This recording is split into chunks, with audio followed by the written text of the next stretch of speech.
단열의 원리입니다.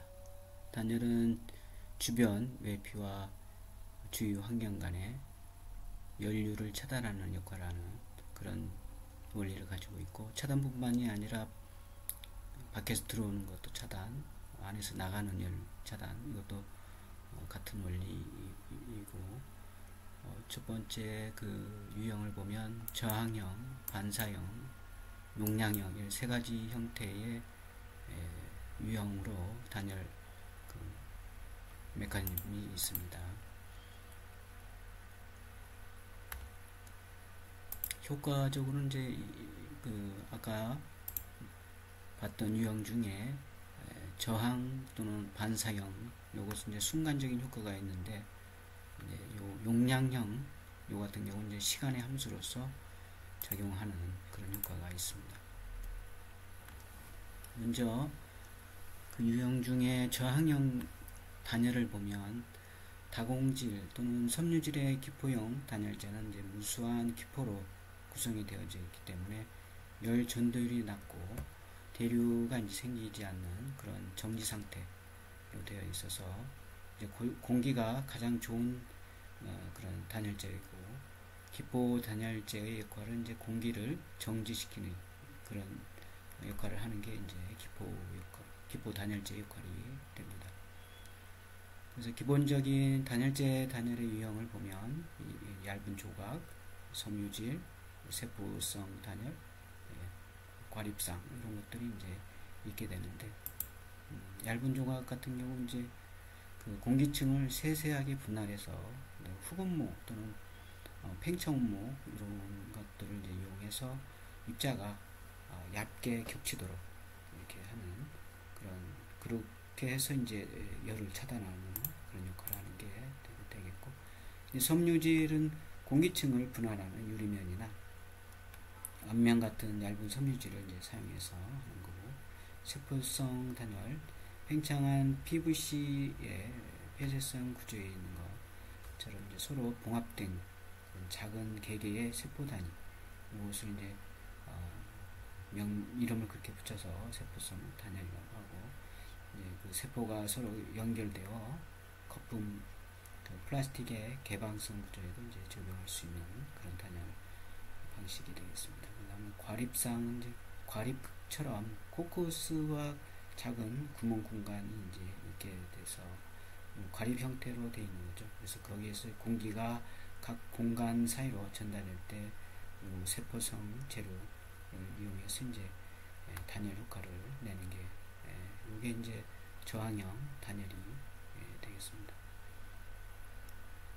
그래서 저항형 단열은 이제 공기가 충진된 작은 입자 내에서 대류나 복사, 열 전달 이런 이제 무시할 정도이고, 재료의 열 전도율은 정지된 공기에 가까운 그런 값을 사용하고, 섬유질 재료에 섬유가 겹치게 배열된다면 단열 효과는 이제 좋아지게 되고, 겹친 층의 평면에 수직한 열 흐름에 대해서 최대값을 받게 되겠죠. 당연한 일이죠. 그래서 섬유질, 여러 겹의 섬유질이 있으면 수직축으로 들어오는 그 열의 단열 효과는 최대 저항이 되는 거죠. 그 다음에 반사형 단열이 있습니다. 반사형은 이제 복사 형태죠. 열 이동이 이루어지는 공기층에 유효한 그런 단열 효과가 있고, 반사율이 높은 또는 흡수율과 복사율이 낮은 표면의 효과가 있고, 전형적인 예로는 이제 알루미늄 박판 이런 게 반사형 단열이 효과가 좋죠. 그 다음에 공기층 안에 방열면과 수열면의 평행으로 나란히 하고, 알루미늄 박판을 설치하면 가장 효과가 좋은 그런 단열 효과를 얻어낼 수 있다. 이제 표면에 금속판을 사용하는 것은 이제 복사율을 낮추기 위한 것으로서, 대부분의 구조 재료에서는 이제 복사율이 0.9 정도이지만, 광택성 알루미늄을 사용한 경우 이제 광택으로 해서 조금 더 복사율을 이렇게 낮추는 거죠. 0.05. 그 다음에 실내 표면에서나 대류가 잘 일어나지 않은 곳에서는 이제 높은 복사율, 여기서 이제 이 정도 표준값에서 낮은 복사율 0.05 정도에서의 값을 이제 사용해서 EHR을 이제 감소시키면 표면 저항은 이제 크게 증가한다. 그래서 이런 이제 복사 형태의 단열 효과를 얻어내는 방식이 되겠습니다. 그리고 이제 통풍되지 않는 준공벽 속에 저원측 표면에 광택성 금속 박판을 설치하고 고원측의 복사율을 재방사함으로 때 중공벽 속에 있는 금속 박판은 이제 유리한 그런 효과가 있는 거죠. 또 재열 전나율은 이제 감소된다. 두 개의 반사재를 분리시켜 넣으면 그 효과는 거의 2배로 증가한다. 그 다음에 벽에 생긴 결로나 금속 표면의 먼지층은 흡수율과 복사율을 증가시키고 반사성 단열 재료의 효율을 이제 감소시킨다.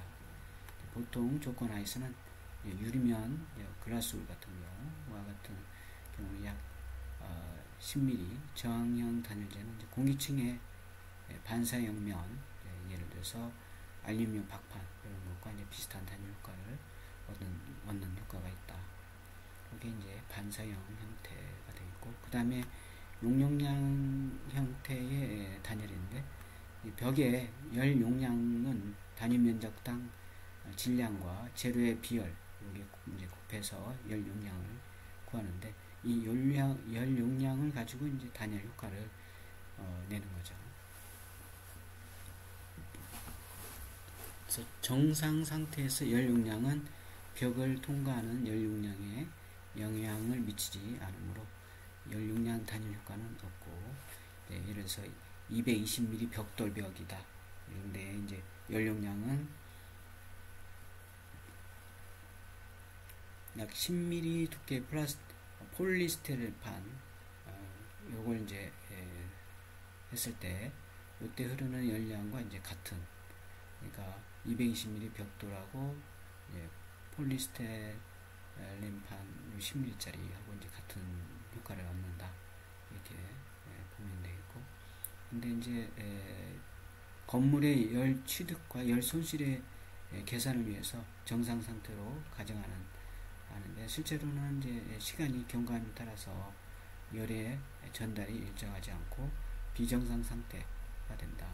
이제 스테디 상태가 아니고 언스테디 상태가 되기 때문에 거기에 따라서 열 용량의 변화하고 그 다음에 열 전달의 변화가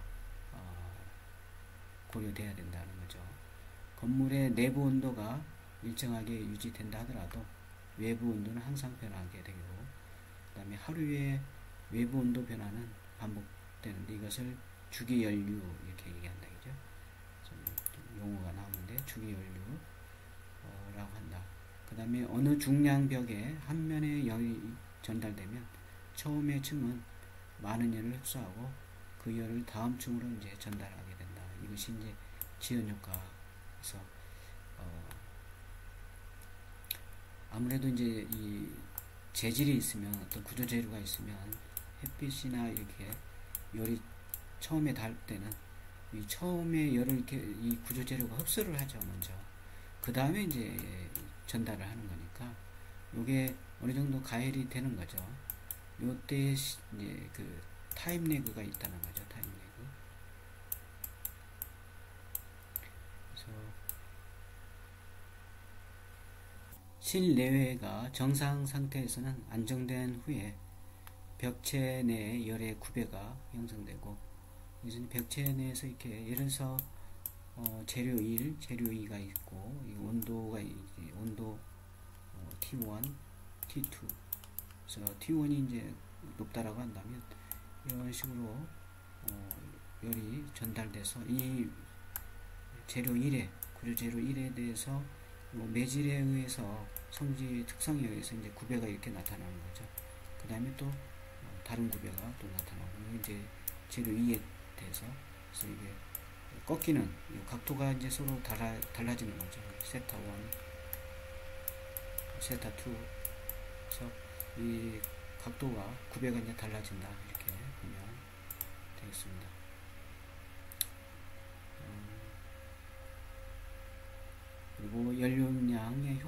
없어지며 벽의 열장에 의해서 연료가 이제 제어된다. 그래서 이런 얘기가 있고, 그림의 2-10에 이제 보면 표면 온도의 사인파 변화에 따른 벽 내부의 온도 변화 이제 그림이 있는데, 이거 이제 주기성 연료를 이제 이상화한 그런 그림인데, 여기서 뭐 타임 렉이라든가 진폭 감쇄율이라든가 이런 용어가 있는데, 이쪽에 이제 시간이란 얘기죠. 시간이고, 이쪽에 이제 진폭 감쇄율. 그래서 이 온도의 진폭이 어느 정도 이제 감소되느냐 그 이유를 나타낸 거가 되겠고, 그래서 온도라고 보면 되겠어요. 온도. 그래서 온도의 진폭이 예를 들어서 사인 커브, 이런 사인 커브를 이렇게 그릴 때, 근데 아까도 얘기했듯이 이제 타임 레그가 있다고 그랬잖아요. 타임 레그가 있기 때문에 이만큼 타임 레그가 이렇게 발생이 된다는 얘기죠. 이만큼 타임 레그가 발생이 되면 이때부터 이제 열 전달이 이렇게 되는 거죠. 이때부터 이렇게. 그래서 요 사인 커브의 요 진폭의 이 감소율, 요게 이제 폭이 진폭의 폭이 되는데, 요거하고 요때 요 타임 레그에 의해서 생기는 요 커브에 있어서 요 진폭의 요 진폭 요거하고의 차, 요게 이제 진폭 감소율이 된다. 시간에 따라서 이제 그렇게 되고, 뭐 표준 표면 온도의 진폭, 그 다음에 여기 표면 거리에서 x점, x점이라는 것은 아까 타임 레그에서 생기는 x점에서의 진폭, 그리고 이제 여기는 표면 온도 1주기에, 여기 이제 주기가 한번 여기서부터 시작해서 여기서 이제 끝나는 거죠. 이렇게. 그래서 여기 이제 요 사이의 주기를 요 사이의 주기를 이제 원 사이클로 이렇게 보면 걸리는 시간 이렇게 된다. 그래서 요거 그래프를 가지고 이제 온도 변화를 우리가 사인파로 표현을 할 수가 있다. 이런 얘기고, 그 다음에 타임 레그 이용. 단열은 이제 여러 가지 식에 의해서 최적화할 수 있지만, 연료량의 결정을 위해서는 식이 엄연한 식은 이제 존재하지 않다. 중구조, 연료량이 큰 건물에 대한 판단 기준은 이제까지 정성적 문제로서 이제 검토되었고, 만일 중구조를 이제 채용하게 된다면 이러한 이제 문제점이 있다. 이게 어떤 거냐? 어느 정도의 타임렉이 바람직한 거가 이제 알아야 되고, 그 타임렉이 너무 짧아도, 그렇다고 해서 너무 길어도 안 되기 때문에 이 타임렉가 어느 정도인지 중요한 하나의 팩터가 되겠습니다. 그래서 만일 이제 건물 외피의 축 연료량이 충분하다면 낮에 받은 일사량은 벽체의 이제 추결 온도가 이제 벽체에서 머금고 있는 거죠. 그다음에 야간에 이제 밤에 되면 천공으로 이제 방출하게 되는 거죠. 벽체의 그 구멍을 통해서, 미세한 구멍을 통해서 방출하면서 실내에 하등의 영향을 미치지 않는다. 그리고 실내 열 부하가 무시할 정도이면 중량벽의 내측은 더운 날 시원하다. 일반적으로 이제 중량 구조체에서는 실내 온도 조건이 안정되는 반면, 경량 구조물에서는 이제 외부 일사량 변화에 이제 반응을 많이 한다. 아무래도 이제 경량 구조 같은 경우는 중량벽보다는 이제 머금고 있는 시간이 짧기 때문에 충혈량도 적겠죠. 그렇기 때문에 이제 그러한 현상이 일어나는 거고, 이제 다음 단열 부위를 좀 보면, 단열재는 이제 크게 이제 내측벽, 외측벽 이렇게 이제 우리가 이제 쭉 얘기를 하고 있죠. 실내 측에 면한 단열은 낮은 연료량을 이제 갖게 되고, 이로 인해서 빠른 시간 내에 더워지고 이제 간열 난방을 하는 곳에서 이제 특히 많이 쓰인다. 이렇게 이제 이해하면 되겠고, 이제 표면 결로는 이제 표면 온도가 높기 때문에 발생하지 않으며, 이제 한쪽 벽돌벽이 차가운 상태가 있게 되면 이제 내부에 이제 결로 현상이 되는데, 기본적으로 이제 결론은 이제 온도차가 급격하게 이제 있을 때에 생기는 그런 이제 현상이기 때문에 모든 내단열 방법은 이제 고온측에 방승막을 이제 설치하는 거 좋다. 이건 조금 여러분들 이렇게 그 밑줄을 쳐놓고 이렇게 별표를 해놓는 게 좋겠습니다. 그래서 내단열 안쪽에서 이제 단열하는 경우에는 고온측에 이제 그 방승막을 해야 결로를 이제 조금 줄일 수 있는 거죠. 없앨 수 있는 거죠. 그리고 외단열은 단열재를 건조한 상태로 유지시켜야 하고 내구성과 외부 충격에 견딜 뿐만 아니라 외관의 표면 처리도 보기 좋아야 한다. 그래서 이제 바깥쪽 외단열 할 때는 이런 내구성도 고려를 해야 된다. 그 다음에 미관도 이제 고려를 하는 거죠. 그래서 여기 있는 것처럼 이제 단열 부위에 영향해가지고 이제 간헐 난방, 연속 난방. 그래서 아까 얘기한 것처럼 이제 이게 실내 이렇게 됐을 때 열손실이 이렇게 바깥쪽으로 이렇게 빠져나가는 거죠. 이렇게. 그래서 낮은 연료량은 이제 실내 온도를 신속히 올리기 위해서 내측면에 단열하는 거다. 그래서 이렇게 내측면에 단열을 이렇게 하는 거고. 그 다음에 이제 외측면에 이게 실내인데 이제 이 높은 연료량, 열관성을 유지하기 위해서 외측면에 이제 단열하는 거다. 그래서 바깥쪽에 이렇게 단열을 하는 거죠. 그래서 연속 난방이 되는 거고. 그래서 이렇게 이제 열취득이 되는 거죠.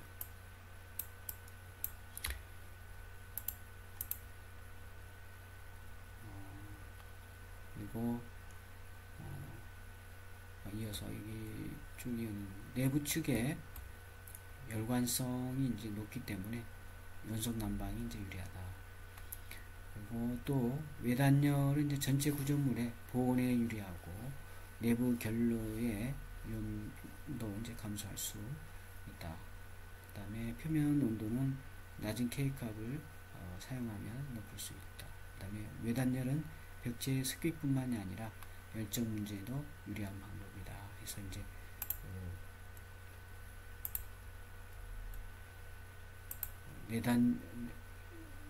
내단열일 때하고 외단열일 때의 특징을 잘 밑줄을 쳐놓으면 되겠습니다. 그 다음에 이제 조금 진도를 빨리 나가기 위해서 이제 열교 현상인데 기본적인 것만 조금 살펴보고 넘어가도록 합니다. 벽 또는 바닥, 지붕 등의 건물 부위에 단열이 연속되지 않는 부위, 이런 것이 있을 때 이 부분은 열적 취약 부위가 되는 거죠. 당연히 단열이 연속되지 않기 때문에, 끊겨 있기 때문에. 그래서 이 부위를 통한 열의 이동이 이제 많아지게 되고, 이것을 우리가 이제 열교, 그래서 콜드 브리즈다 또는 열 손실 이라는 측면에서 냉교, 콜드 브리지, 이렇게 그래서 열교 또는 냉교 이런 현상을 이제 없애야 되겠죠. 그래서 열교 현상이 발생하면 구조체의 전체 단열성이 저하되기 때문에 이런 열교나 냉교가 생기지 않도록 연속 단열을 충분히 해서 열교가 일어나지 않도록 해야 된다. 그런 얘기고, 이제 여기 열교 현상이 좀 있어요. 이렇게. 그래서 아무래도 이제 연속 단열이 안 돼 이렇게 끊기는 경우, 이렇게 끊기는 경우, 여기도 마찬가지. 여기 단열이 돼 이제 여기 단열이라고 보면 돼요. 이게 단열이 됐는데 여기 이제 여기 이제 이렇게 단열이 이렇게 가주면 괜찮은데 그렇지 않았죠. 그러니까 이렇게 이제 열교 현상이 생기는 거고, 여기도 단열인데 여기 이제 차단이 됐으니까, 끊겼으니까 이것도 마찬가지 끊긴 부위에서 열교가 생기고, 이 열교는 이제 아까 얘기했듯이 생기지 않도록 연속 단열을 해주는 게 좋다, 이런 얘기가 되겠고, 나머지는 좀 한 번씩 좀 읽어보면 되겠습니다. 열교 현상의 분석 이제 여러 가지가 있는데 여기 이제 사례가 이렇게 나와 있죠. 그래서 열교 특수한 형태로 천장의 얼룩무늬 현상을 이제 들 수가 있다. 그래서 이제 천장의 얼룩무늬 현상인 경우, 이런 경우 천장이 이제 이렇게 있을 때, 여기 천장이죠, 지금. 해반죽 보드가 이렇게 있고, 얼룩 무늬가 이렇게 있을 때, 여기 이제 끊기는 경우, 여기 이제 이렇게 열교가 생기는 거죠. 그 다음에 그 유리의 열적 특성, 일사열의 취득에서, 건물의 일사열 취득은 주로 유리창의 면적에 서 이제 결정되고, 그 다음에 특수한 유리창면에 입사하는 일사량은 이런 여기 이제 유리가 이렇게 있을 때에 이제 여기 이제 햇빛이 이렇게 찌면, 그죠?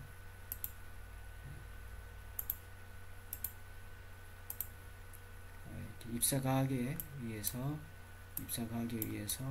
이렇게 반사돼서 어느 정도 이제 반사돼서 튀어나오고, 나머지는 이만큼 이제 들어가겠죠. 이렇게 유리의 특성에 따라서 달라지게 되겠지만, 그리고 이제 여기 실외, 실내 이렇게 됐을 때 각각의 열량들 이렇게 되고 입사각이 이렇게 된다. 그래서 그림을 조금 보면 되겠습니다. 그래서 입사 전 일사량, 전체 일사량은 이제 100%로 했을 때에 이제 8%가 이렇게 되고, 나머지가 이렇게 되고, 11%는 이제 유리에서, 유리가 이제 햇빛을 받으면 유리가 따뜻해지잖아요. 그냥 그 열량이 이제 이 정도 된다는 얘기고, 이 정도가 반사되고, 이제 나머지가 이렇게 들어가는 거죠. 나머지도 한 번씩 이렇게 보면 되겠어요. 그래서 유리창에 입사되는 태양 복사 에너지의 반삭, 흡수열, 그 다음에 투과율, 그 다음에 재투과율에 대한 비율을 이렇게 나타난 겁니다. 그래서 한번 봐두기 바라고, 또 한번 읽어보면 되겠어요. 크게. 그래서 특히 이제 여기 나온 것처럼 태양열 취득은 실내 온도를 높이고, 당연히 그렇겠죠. 그 다음에 이제 유리창은 0.3에서 2.8 마이크로미터 범위의 단파 복사는 이제 통과시키지만, 온도가 낮은 표면으로부터 방출되는 장파 복사는 이제 통과하지 않는다. 그래서 획득된 태양열은 내부의 온도 상승을 유발하는데, 이게 이제 온실 효과 이렇게 되죠. 온실 효과, 그린하우스 이펙트. 그래서 좀 밑줄을 좀 쳐놓으면 되겠고, 그 다음에 태양열에 의한 과열 현상이 이제 되는 거죠. 이제 온실 효과가 이제 계속 실내 온도가 높아지면 이제 과열이 되는 거죠.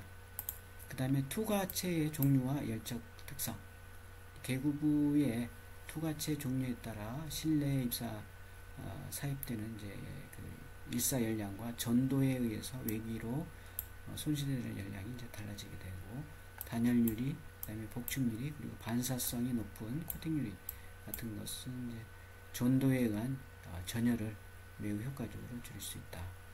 반사성이 큰 유리나 착색유리 같은 것은 이제 내부 건물 내부로 이제 사입되는 열선을 차단시켜준다. 그래서 따라서 유리의 선택은 이제 창의 위치, 계절의 특성, 그다음에 태양광선의 이제 의한 획득량, 내부 발생 열량 이런 것들을 이제 고려해서 유리를 선택해 주고, 예를 들면 이제 겨울이 긴 지방에서는 남면의 투명한 복층 유리가 열 획득에 이제 효과적이다. 그러면 이제 겨울이니까 추운 지방이니까 복층 유리를 해서 열을 조금 더 획득하고 난방이 되도록 이렇게 하는 거죠. 여름이 긴 지방에서는 복층 유리보다는 이제 단일 반사 유리, 아무래도 여름이 기니까 이것을 써서 조절을 해준다. 이렇게 보면 되겠습니다. 그 다음에 다층 투과체. 유리는 열 전도율이 매우 높기 때문에 공기층을 이제 두지 않고 2중 3륜창을 설치하는 것은 열적으로 전혀 효과가 없다. 그래서 무슨 말이냐면 이제 그 유리를 그냥 이렇게 겹쳐서 세 개를 한다고 하는 것은 별로 효과가 없다는 얘기죠. 그래서 어떻게 하느냐? 유리 한 장 있고, 그 다음에 공기층이 있고, 그 다음에 또 유리 한 장 있고, 또 공기층이 있고, 이런 식으로 해야 된다는 얘기죠. 공기층이 있어야 된다는 얘기죠. 공기층이 없이 그냥 밀착을 해서 이렇게 하면 별로 이제 효과가 없다. 이런 얘기가 돼 있어. 그래서 공기층이 약 16mm 정도. 그래서 이때 단열 효과가 크고 5mm 이하일 때는 이제 단열 효과가 거의 없다. 조금 밑줄을 쳐놔서 여러분들 기억을 해두기 바랍니다. 그래서 16 있는 것처럼 공기층이 16mm 정도 돼야, 그래서 유리 있고 이게 유리 있고 유리, 그래서 16mm 정도 돼야 된다는 얘기죠. 공기층이라고 한다면 16mm 이상 이런 얘기가 되겠고, 그 다음에 온실 효과에 대한 부분은 이렇게 나와 있는데, 한번 그림을, 아까 우리 온실 효과 얘기 여기서 봤죠. 한번 그림 봐두시기 바라고. 그리고 이제 나머지도 왜 16mm가 좋냐 이런 것들이 이제 쓰여져 있어요. 그래서 한 번씩 읽어보면 되겠고, 그 다음에 열 흡수율이, 열을 흡수하는 유리인 경우죠. 그래서 실내로 삽입되는 일사량을 줄이기 위해서 열 흡수유리를 복층창에서 외측에 사용하면 효과가 좋다. 그래서 열 흡수유리 효과는 이제 다음과 같다 해서 이렇게 세 가지. 그래서 열 흡수유리 효과 해가지고 투명 유리에 비해서 적외선이 더 많이 흡수되므로 직물 퇴색이 감소한다. 그 다음에 창틀 상부와 바닥에 작동 가능한 환기구를 이제 만들고, 열 흡수 유리와 그다음에 투명 유리를 이용해서 이중창을 회전 가능하게 하면 이제 여름에는 이제 차열 효과, 겨울에는 수열 가능 영향을 준다. 그 다음에 이제 열 흡수 유리를 단창으로 하면 여름철에는 실내, 겨울철에는 이제 실외로 부분적인 열의 분산이 이루어진다. 이런 얘기가 되고, 그 다음에 이제 반사율이 있습니다. 반사율은 말 그대로 반사되는 거죠. 반사 에너지의 양을 증가시키면 흡수 그리고 전도되는 양을 이제 줄이게 되고, 어차피 이제 총량은 같아져야 되니까 그런 거죠. 그 다음에 단열유리의 외부 창에 의한 반사 코팅이나 반사막 효과는 이제 이렇다. 그래서 이 같은 경우 이제 예를 들어서 0.6cm의 판유리이고 반사 필름을 이렇게 바른 거죠. 이게 반사 필름. 그 다음에 여기도 마찬가지 반사 필름. 이렇게. 그래서 지금 여기 이제 태양이 있어서 그래서 입사가 되면 반사돼서 나오는 게 33% 이렇게 되고, 이때의 방출량이 이 정도 되는 거고, 그 다음에 이제 반사와 필름에 의해서 수반사와 복사는 이제 이 정도. 그 다음에 투과는 이 사입량이 22%인데 %의 사입량이 있고, 그 다음에 투과가 16% 된다는 얘기죠. 그래서 이렇게 이제 필름이 이렇게 있을 때, 그리고 필름이 이제 이쪽에 이렇게 있을 때, 내부에 이렇게 있을 때는 0.6mm 판유리가 똑같이 이렇게 있고, 반사 필름이 이렇게 있을 때 이제 태양에 입사가 되면 이제 반사가 되겠죠. 그 정도 이제 48% 그리고 방출량의 71%가 이제 있고, 그 다음에 이때 반사 필름에 의해서 반사되면서 나오는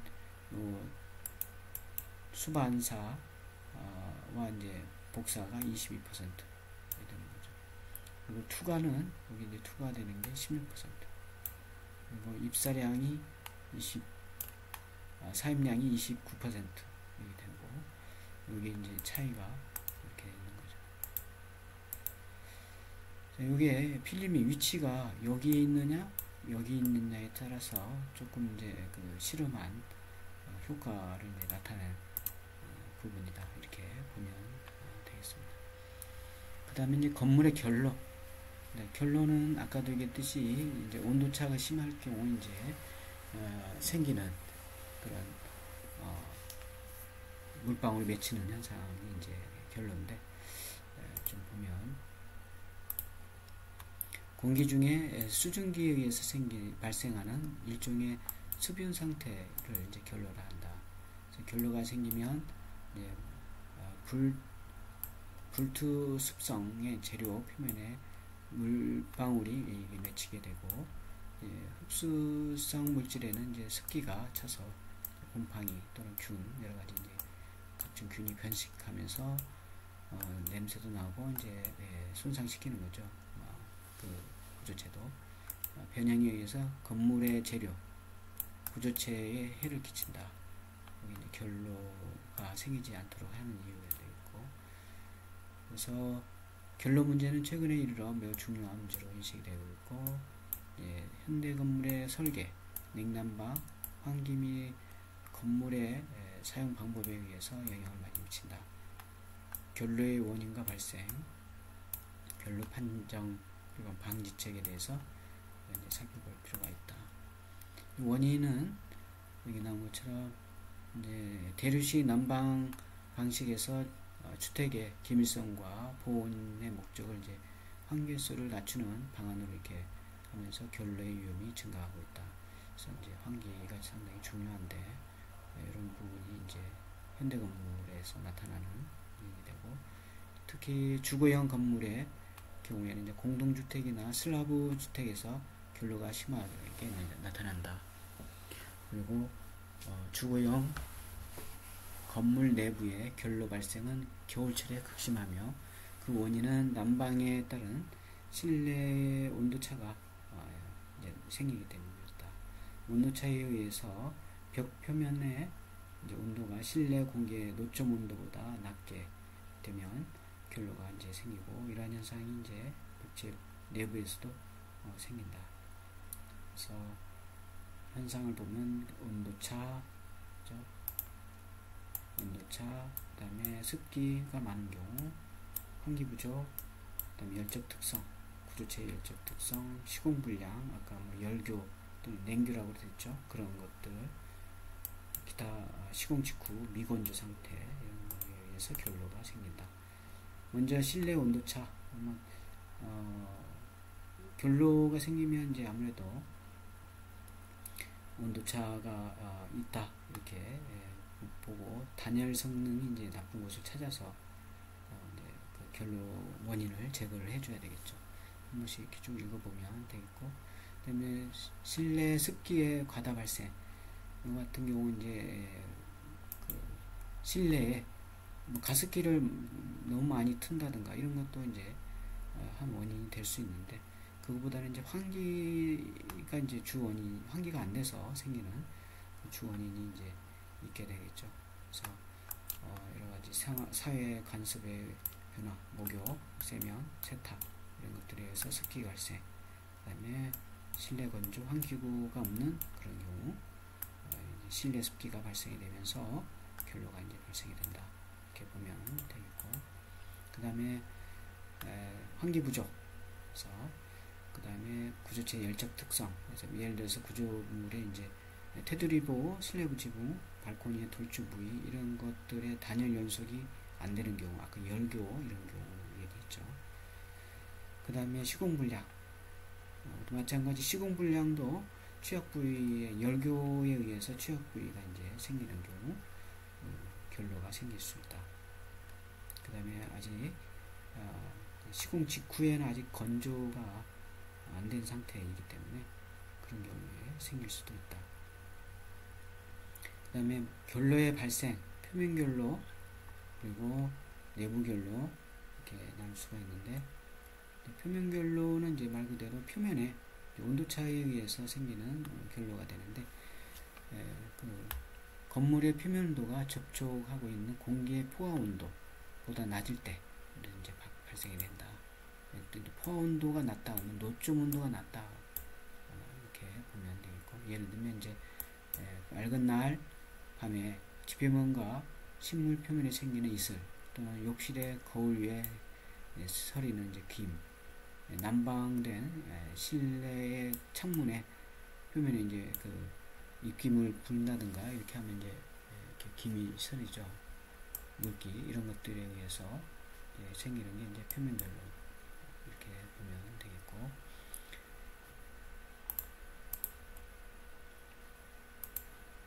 그래서 표면결로는 이제 시간에 따라 일시적인 결로와 지속적인 결로 이렇게 날 수 있는데, 아까 같이 이제 욕실에서 샤워 또는 그 창문에, 겨울철 창문에 입김을 불었을 때에 생기는 그런 것들은 이제 일시적인 걸로 보고, 1분 내에 이제 물방울이 생기고 뚝뚝 떨어지는 그런 게 이제 표면 결로의 일시적인 거가 되겠습니다. 그래서 결로 방지용 페인트는 결로 자체를 조절하는 것이 아니고 그 상태에 대처하는 것이다. 이것이 대단히 흡수성이 높으므로 결로를 빠른 시간에 흡수하여 확장되는 것을 억제하는 효과가 있고, 결로 수는 이제 증발된다. 예를 들어서 이런 게 있다. 냉방을 하고 있는 건물에서 문 또는 창이 열려 있으면 2, 3분 안에 들어오는 습한 공기, 여기 이제 나무나 식물 또는 유창 이런 데 생기는 거죠. 그 다음에 중량 건물에서는 추운 계절이 끝날 때, 이때 갑자기 따뜻해지면 이제 결로가 생긴다. 이때 표면은 따뜻해지므로 결로는 내부 결로가 이제 발생이 되는 거다. 이렇게 보면 되겠고, 그래서 지속적인 결로는 이제 구조체에 단열이 잘 안 되어 표면 온도가 낮을 때, 그 다음에 실내 습도 발생이 극심한 경우, 이때 이제 지속적인 결로가 생기고, 건물의 각 부위에 나타나고 벽과 천장은 일정한 전도율을 갖게 되므로 결로 양상이 일정하게 일어난다.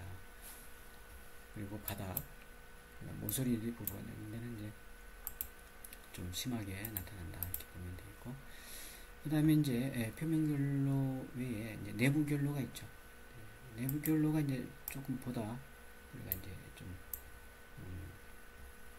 심각하게 봐야 되는 거죠. 실내 외부보다 온도가 높고 벽체가 투습력이 있으면 벽체 내에 수증기압 구배가 이제 생기고, 겨울철에 창문을 항상 닫고 있고 외부 온도가 실내 온도보다 낮으면 벽체 내에 온도 구배가 생기고, 그때 생기는 게 이제 그 벽체 내부의 수증기압 구배의 노점 온도가 온도 구배의 건구 온도보다 높게 되면 그때 이제 결로가 생긴다.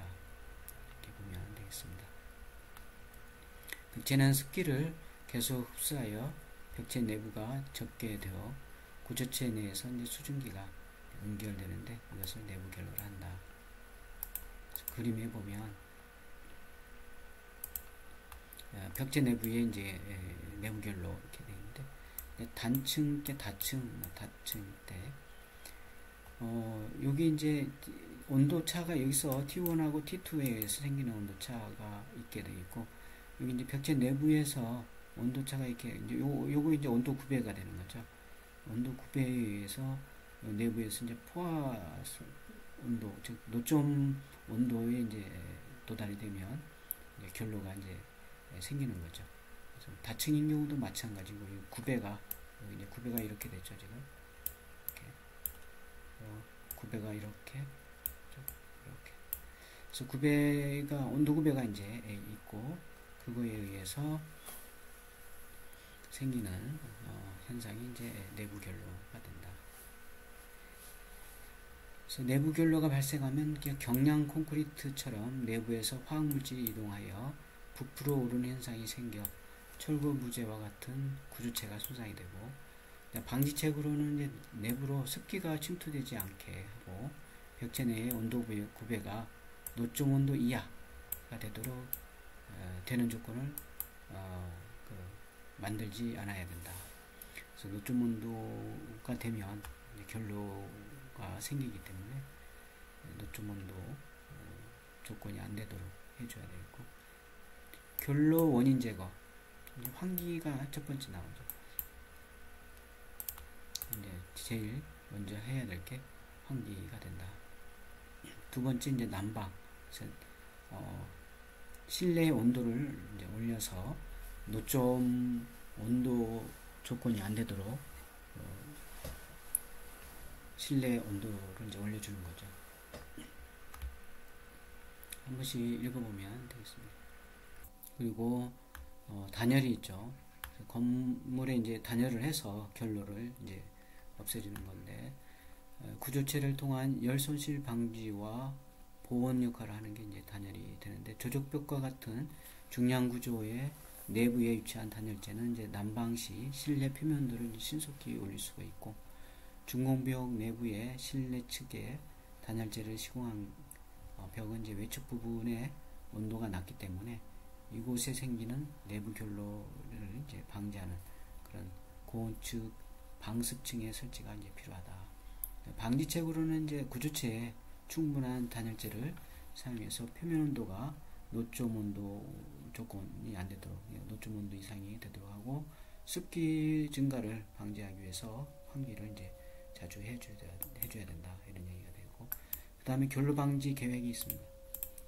그래서 일반적인 결로 방지 방법에는 이제 여기 쭉 나와 있는데, 온도 구배를 높게 한다. 예를 들어서 블록은 이제 아무래도 그 온도 구배가 높죠. 그래서 외부면에 하고 벽돌 온도 구배가 이제 완만한 것을 이제 내부 쪽으로 해서 온도 구배가 이제 높게 하고, 그다음에 공기층에 환기를 한다.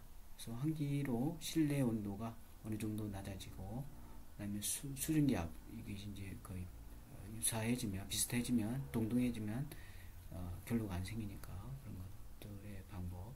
그다음에 노점 온도의 구배를 낮게 한다. 그래서 이것도 마찬가지 온도 구배에 관련된 건데, 이제 온도 구배를 높게 하고 노점 온도 구배는 낮게 해야 되겠죠. 그죠? 마찬가지 얘기가 되겠고, 쭉 한번 읽어보면 되겠습니다. 그 다음에 방습층. 구조체에 발생하는 내부 결로의 위험은 습한 공기가 구조체 내부로 이렇게 침투하는 것을 방지함으로써 막을 수 있고, 이것들을 이제 방습층을 넣어서 막는다, 이렇게 보면 되겠고, 그래서 수증기 투과를 방지하는 특습 저항이 큰 건축 재료의 층을 우리가 이제 방습층이다, 이렇게 얘기하고, 방습층 또는 습기 차단층 이렇게 얘기를 하는데, 그 형태로는 이제 방수막, 예를 들어서 아스팔트용의 고무재 또는 실리콘재 이런 페인트, 광택 페인트 이런 걸 해서 방수막을 하는 방법, 그 다음에 성형 구조막이라고 해서 알루미늄 박판, 그 다음에 후면 폴리틴 접착보드, 그 다음에 폴리틴 시트, 아스팔트 패널, 펠트, 그 다음에 비닐지 이런 것들, 어떤 이런 비닐이라든가 박판 이런 것들을 써서 성형 구조막을 해서 방습층을 하는 경우가 되겠습니다. 방습층의 부위 시공은 벽 같은 경우는 이제 일반적으로 방습층은 단열재 온도가 높은 쪽에 설치하는 것이 이제 효과적이고, 단열재가 벽의 내부에 있는 경우에는 반드시 이제 실내 측에 설치한다. 그래서 계산 결과 방습층의 실외측에 있을 때와 없는 경우에는 내부 결로가 이제 발생한다. 그다음에 실내 측에 설치된 경우에는 결로의 발생이 없는 것으로 이제 나타났고, 따라서 이제 방습층 설치는 이제 굉장히 중요한데, 어느 쪽에 하느냐, 그 위치는 이제 고온측인 실내 측에 설치하는 게 이제 굉장히 중요한 포인트가 되겠고, 그다음에 구조체나 습기 방출은 이제 그 외부로부터 할 때 중요하게 되는데, 방수 처리가 되어 있는 경우에는 습기가 외부로 투과될 수 있도록 해줘야 된다. 그 다음에 지붕층의 중공 부위에서는 이제 심한 결로가 생길 수 있는데, 따라서 이제 적절한 환기와 세심한 방습층이 시공이 이제 요구된다. 그래서 따뜻한 지붕은 그림 이런 식으로 이제 시공을 하는 거가 이제 단열재가 바로 지붕 아래에 설치해서 방습층을 보호하는 그런 형태가 되도록 해줘야 된다. 그래서 지붕의 방습층, 이제 방습층이 여기죠. 마찬가지 여기. 그래서 이게 지붕판이 있고, 공간, 단열재가 있고, 그 다음에 서커보드가 있으면 그 사이에 이제 방습층을 넣는다. 또 마찬가지 요 같은 경우 이제 지붕 단열재가 있고 지붕판이 있다. 지붕판 위에 이제 단열재가 있으니까 방수증을 여기다 넣는 거죠. 이런 식으로 해서 설치를 해주고, 그 다음에 바닥은 계구부가 없고 타 부위에 비해서 기밀성이 높고, 바닥 난방의 경우 표면 온도가 높아 결로가 발생할 위험이 적다. 따라서 방수증 설치가 생략되기도 하는데, 이제 마루 밑 공간, 상부 마루 바닥 같이 이런 경우 이제 방수증이 이제 들어가줘야 되겠고, 지면에 접해 있는 경우 그것도 마찬가지 이제 지면으로부터 올라오는 습기를 막아주기 위해서 필요하다. 그 다음에 건물의 환기인데, 이제 환기의 종류를 보면 건물의 환기는 이제 신선한 공기를 넣는 거고, 그죠? 그 다음에 교체를 해서 열과 습기를 이동하는 그런 목적을 가지고 있고, 외부 공기의 도입으로 난방된 실내 열이나 습기가 외부로 손실되거나 냉방된 실내의 온습도가 변하는 그런 문제도 에너지 전략 측면에서 이제 중요하게 된다. 환기의 종류에는 기계적 이제 환기, 그래서 강제 환기, 그다음에 자연 환기, 그다음에 건물의 구조체 틈에서 생기는 그런 틈 환기죠. 극간풍에 의한 환기, 그런 게 있다. 강제 환기는 말 그대로 이제 기계 환기가 되기 때문에, 그래서 기계 환기 설비에는 이제 배기, 그다음에 급기, 그다음에 급배기 설비 이 세 종류를 가지고 기계 환기를 해서 강제적으로 환기한다, 이렇게 보면 되겠습니다. 그래서 배기 설비에는 이제 화장실, 부엌의 요리용 렌즈라든가 실험실의 배기구, 송풍기, 이것이 이제 압력에 의해서 실내 공기를 배출하고 오염된 공기가 이제 건물 내에 확산되는 것을 막는 거가 이제 배기 설비가 되겠습니다. 그래서 배기에서는 공간 내의 부압이 유지되어야 하고, 부압이 유지돼야 빠져나가겠죠, 공기가, 나쁜 공기가. 그래서 급기는 틈새를 통해서 이루어진다. 이런 게 있고, 그 다음에 급기 설비는 이제 외기에 신선한 공기를 안으로 집어넣는 거죠, 강제로.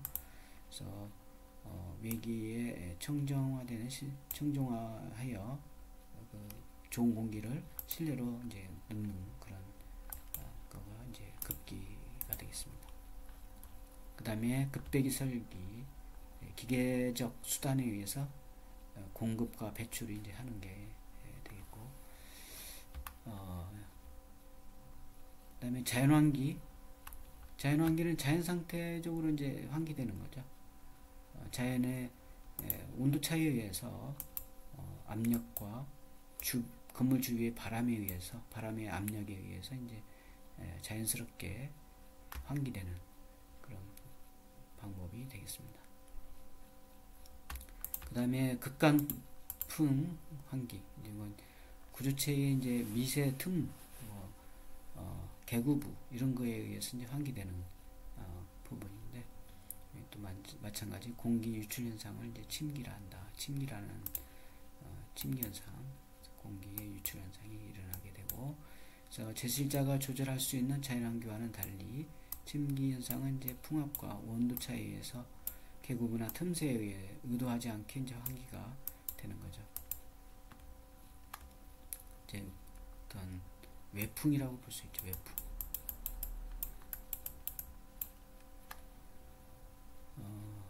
그 다음에 전반 환기와 국부 환기인데, 전반 환기 말 그대로 이제 전체적으로 전반적으로 하는 거고, 국수적으로 하는 경우는 이제 국부 환기인데, 특정한 실내 공기를 환기하여 전체 공기를 신선한 공기로 대체하는 희석 환기 또는 전반 환기, 전체적으로 하는 거가 되겠고, 국소적인 방법으로 하는 국부 환기는 이제 국소 환기가 되는데, 예를 들어서 특정한 장소를 대상으로 하므로 특수 작업, 공장 건축 또는 연기나 냄새가 많이 나는 곳, 이런 곳에 이제 국소 환기를 하게 된다. 국소 환기는 이제 자연 환기에 할 수도 있고 강제 환기에 할 수도 있다. 또는 병행할 수도 있고, 그 다음에 실외 기류, 건물의 의해서 이제 생기는 기류 현상인데, 오늘은 여기까지 하기로 하고, 다음 시간에 또 기류, 실외 기류에 대해서 얘기하도록 합시다. 수고했어요.